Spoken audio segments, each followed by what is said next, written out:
nouvelle session d'information, mesdames, messieurs, bonsoir. Plus de visas pour les Congolais détenteurs des passeports diplomatiques et de services à destination de l'Afrique du Sud et de même pour les officiels sud-africains. C'est le contenu de l'accord d'exemption de visas signé entre la RDC et la République sud-africaine, fruit de la 10e session ordinaire de la Grande Commission mixte Afrique du Sud-RDC tenue le 27 juin dernier. Et puis qui parle réellement au nom du mouvement citoyen de la lutte pour le changement Lucha, ce mouvement qui visiblement divisé en deux prête à confusion avec des appels à manifester ça et là. Alors que certains membres ont manifesté lundi 31 juillet dans différentes provinces du pays pour réclamer la publication du calendrier électoral, la Lucha qui a manifesté à Kinshasa le samedi 29 juillet pour soutenir les institutions ignore ce qui s'est passé le lundi. Son point focal en RDC dénonce plutôt et met en garde ceux qui agissent au nom de la Lucha. En sport, sachez que Neymar ne jouera plus au FC Barcelone. Le Brésilien fait partie désormais de l'équipe de la première division française, le Paris Saint-Germain.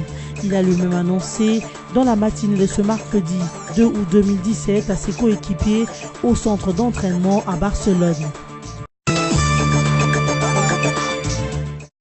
Signature d'un protocole d'exemption des visas pour les officiers de la République démocratique du Congo et la République sud-africaine. Cet accord signé lundi 31 juillet concerne les membres des gouvernements centraux et provinciaux, les députés nationaux et provinciaux, ainsi que les corps diplomatiques détenteurs de passeports diplomatiques et de services. Signé entre le ministre de l'Intérieur des deux pays, cet accord est le fruit de la 10e session ordinaire de la Grande Commission mixte Afrique du Sud RDC qui a réuni les deux pays le 27 juin dernier à Pretoria en Afrique du Sud. Il devra permettre la libre circulation des officiels dans le cadre de la mise en œuvre de différents protocoles d'accord entre les deux pays. Le vice-premier ministre et ministre de l'Intérieur Ramazani Shadari et son homologue sud-africain Lengi Wenkize ont apposé leur signature sur cet accord négocié depuis plusieurs années. Il marque ainsi un tournant décisif dans les relations entre Kinshasa et Pretoria. Combien d'elles au sein du mouvement citoyen de la Lucha? Voilà la question que l'on se pose vu la confusion qui s'installe quant aux appels en sens opposé à des manifestations populaires lancées par des tierces qui se réclament tous de la Lucha. Alors qu'un groupe a manifesté à Kinshasa le samedi 29 juillet dernier pour soutenir les institutions de la République, un autre groupe s'est mobilisé à travers le pays le lundi 31 juillet dernier pour exiger la publication du calendrier électoral. Pour Eric Kasereka qui s'est présenté sur le zone de Top Congo FM comme le point focal de la Lucha en RDC, il n'existe qu'un seul mouvement citoyen de la Lucha. À l'en croire, son équipe n'a pas organisé une manifestation à travers le pays. Le lundi dernier, il met ainsi en garde tous ceux qui commettent de forfaits au nom de la Lucha. En tant que point focal de la RDC pour la Lucha, j'ai dit que la Lucha n'a pas organisé une quelconque marche le lundi. La Lucha a organisé une marche le samedi, celle qui soutenait les institutions.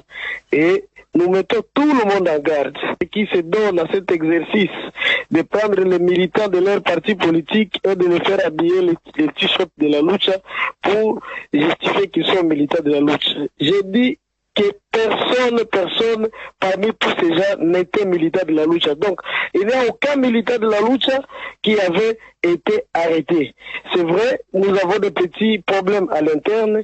Je dois rassurer l'opinion tant nationale qu'internationale que ces petits problèmes seront réglés en interne. Il n'y a pas une aile de la Lucha qui est proche du pouvoir et l'aile de la Lucha qui est proche de l'opposition. La Lucha reste une et indivisible et personne ne peut la diviser. Cependant, à Kinshasa, le mouvement citoyen de cette aile qui a manifesté en début de semaine à travers plusieurs provinces dénonce l'arrestation d'une cinquantaine de ses membres dans la capitale congolaise. Un chiffre que contredit les porte-parole de la police nationale congolaise, le colonel Pierrot Mwanamputu, qui a indiqué que seules 17 personnes ont été interpellées à Kinshasa, 11 à Butembo et plus d'une cinquantaine à Goma. Selon le colonel Pierrot Mwanamputu, les interpellés seraient relâchés dans les heures qui suivent.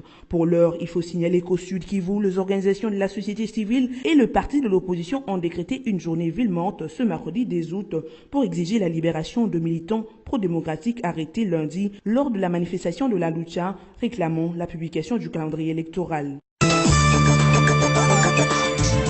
Le déploiement d'un effectif important des casquettes bleues de la MONUSCO et de la police nationale congolaise au Kasaï ont amélioré la situation sécuritaire dans cette partie du pays, raison pour laquelle la CENI a débuté le processus d'enrôlement des électeurs dans certains centres retenus. C'est ce qu'a dit le colonel Serge Hag, porte-parole militaire de la MONUSCO, au cours du point de presse hebdomadaire de ce mercredi. Fabienne Pompey, porte-parole de la MONUSCO, a profité de l'occasion pour inviter toutes les parties au conflit de pouvoir s'enrôler afin d'exercer leurs droits les plus légitimes. Par ailleurs, Adam Andao, chargé de la conduite et de la discipline au sein de la MONUSCO, a annoncé une campagne de 3 mois pour la prévention et la sensibilisation sur les abus sexuels et les cas d'exploitation sexuelle dans les zones affectées par les violences. Pas d'évadés, pas de morts lors de l'incendie de la prison centrale de Goma appelée Monzenze, selon les sources pénitentiaires sur place. Cet incident a eu lieu mardi 1er août à Goma, au pavillon des femmes et du bloc abritant les tribunaux pour enfants.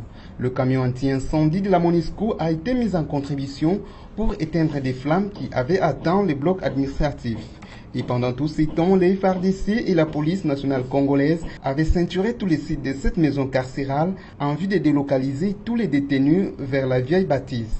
Par ailleurs, ces mêmes sources pénitentiaires disent ignorer l'origine du feu. Toutefois, certaines langues font penser à un accident dû à l'imprudence culinaire, surtout que l'incident est survenu au moment où les femmes préparaient.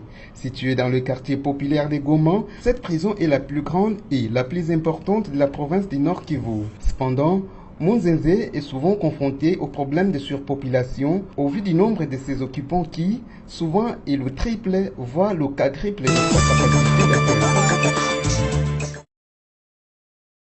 Plus de 50 000 déplacés ont fui l'insécurité dans leur milieu d'origine à Kananga, dans la province du Kasaï central. Ils ont été enregistrés récemment par l'ONG, Association pour le développement social et sauvegarder l'environnement. Parmi ces déplacés, il y a également 20 000 enfants dont l'âge varie de 0 à 11 ans. Ces derniers sont les premières victimes de nombreuses atrocités qui sévissent dans cette région du territoire congolais. Un travail analogue a été abattu par les Fonds des Nations Unies pour l'enfance UNICEF, qui a également enregistré plus de 800 000 enfants déplacés dans la région du Kasaï. Le chef du bureau de l'ONG ADSSE, Innocent Elenga, a indiqué que la plupart des déplacés qui vivent dans des familles d'accueil ont besoin de l'assistance financière. Ce pour pallier à leurs souffrances dues au manque de nourriture, des soins de santé, d'eau et d'assainissement. Innocent Elenga a par ailleurs exhorté les autorités, les organisations humanitaires nationales et internationales de mettre en place des mécanismes de réponse aux doléances des populations déplacées. Celles-ci sont sans abri adéquat et dont les conditions de vie laissent à désirer. Le gouvernement congolais et le Haut-Commissariat des Nations Unies pour les réfugiés ont procédé lundi dernier à la fermeture de l'un des plus grands et anciens camps de déplacés Mugunga 3. Ce camp s'est situé à une dizaine de kilomètres à l'ouest de Goma, dans la province du Nord Kivu. La fermeture de ce camp Mugunga 3 intervient après que les réfugiés ont accepté volontairement de retourner dans leur village d'origine. Certains déplacés ont opté pour s'installer dans d'autres localités où ils estiment qu'ils seraient en sécurité. Une autre catégorie de réfugiés s'est prononcée pour une réintégration locale, a expliqué Gloria Ramazani, chargée de communication au sein de HCR Goma. Il faut savoir que c'est depuis 2008 que le camp Mugunga 3 a hébergé plus de 4000 personnes déplacées internes.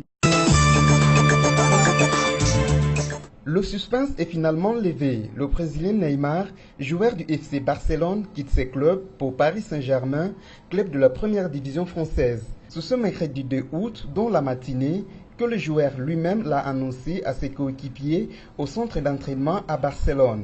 Sans s'être entraîné avec le reste de l'équipe, le staff du FC Barcelone avait autorisé les joueurs de s'occuper de son départ et de son avenir au lieu de s'entraîner, a indiqué le porte-parole du club barcelonais. L'agent de Neymar, Wagner Ribeiro Empresario, a aussi annoncé sur son compte Twitter que la star brésilienne devrait déjà se retrouver à Paris Saint-Germain les jours à venir.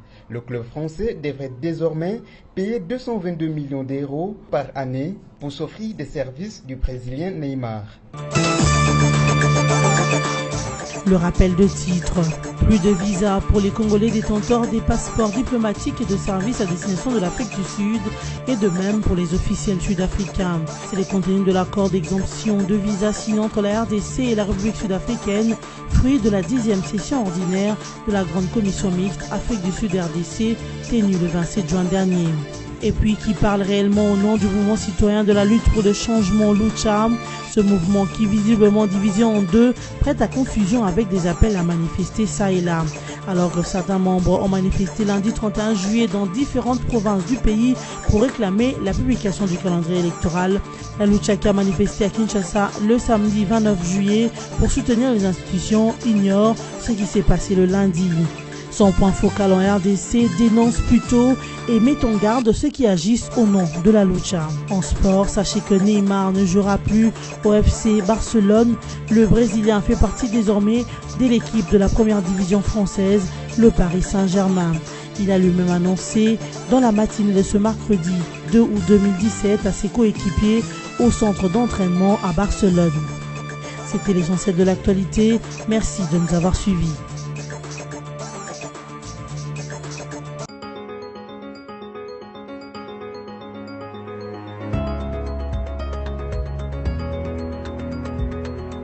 Mesdames, Messieurs, bienvenue à la lecture de Journaux Paris en ligne. Ce mercredi, des hauts sélectionnés et résumés pour vous sur BSC TV. Ouvrons cette revue de presse avec Forum des As qui titre à sa manchette « RDC et la RCA signent un accord d'exemption de visa pour les officiels ». La coopération entre la République démocratique du Congo et la République sud-africaine se porte à merveille. Les deux pays ont signé lundi 31 juillet un accord d'exemption des visas pour les détenteurs de passeports diplomatiques et de services. Il s'agit notamment des officiels congolais et sud-africains membres de gouvernements centraux et provinciaux, des députés nationaux et provinciaux ainsi que des corps diplomatiques. L'accord a été signé entre le vice-premier ministre de l'Intérieur Ramazani Shadary et son homologue sud-africain Lingiwe Mikize, poursuit le journal. Cette convention fait suite à la 10e session ordinaire de la Grande Commission mixte Afrique du Sud-RDC qui avait réuni à Pretoria le 27 juin dernier les présidents Joseph Kabila et Jacob Zuma. Cet accord facilitera la libre circulation des officiels dans le cadre de la mise en œuvre de différents protocoles d'accord signés entre les deux nations. La signature de cette convention marque un tournant décisif dans les relations entre Kinshasa et Pretoria. Poursuivons cette revue de presse avec les sites okapi.net qui titre à sa une « RDC, gouvernement et pétrolier conviennent de geler les prix du carburant à la pompe. Il n'y aura pas de hausse des prix des produits pétroliers à la pompe » a annoncé le ministre de l'économie Joseph Kapika lundi 31 juillet. Un compromis a été trouvé à ce sujet entre le gouvernement et les opérateurs du secteur lors de la rencontre que les deux parties ont eue à Kinshasa.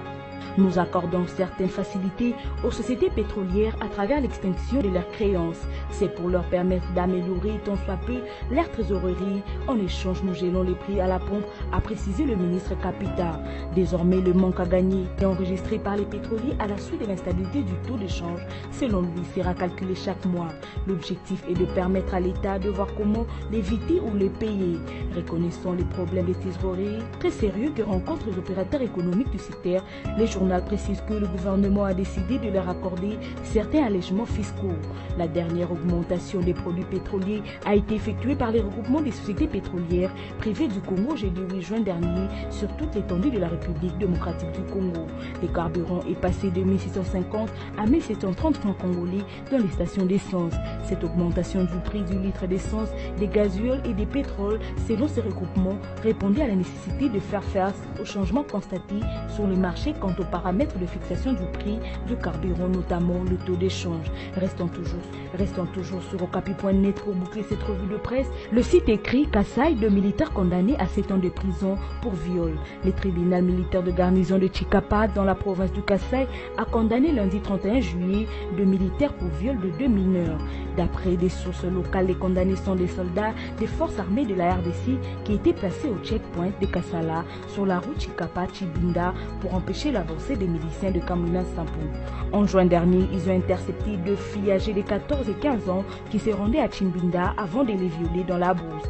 De retour à Chikapa, les jeunes filles ont informé leurs parents qui ont saisi la justice et à l'issue d'un mois de procès devant le tribunal militaire de garnison de Chikapa, les 2 militaires écopent chacun de 7 ans de prison. Chacun doit également payer une amende de $4 000 américains au titre de dommages et intérêts.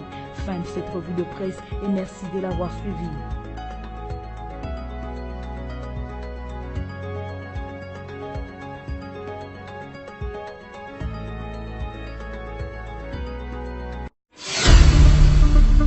Congo Panorama, votre magazine d'actualité est de nouveau dans vos bacs, dans sa 24e édition, toujours aussi riche que diversifiée. Découvrez nos rubriques telles que la coopération et la diplomatie avec Joseph Kabila et Al-Sisi qui renforcent l'axe Kinshasa-Le Caire.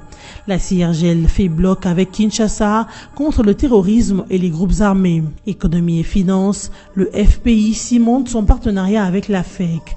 Henri Avmoulang stimule les opérateurs économiques de l'Est. Société, premières opérations à cœur ouvert réussies à Kinshasa.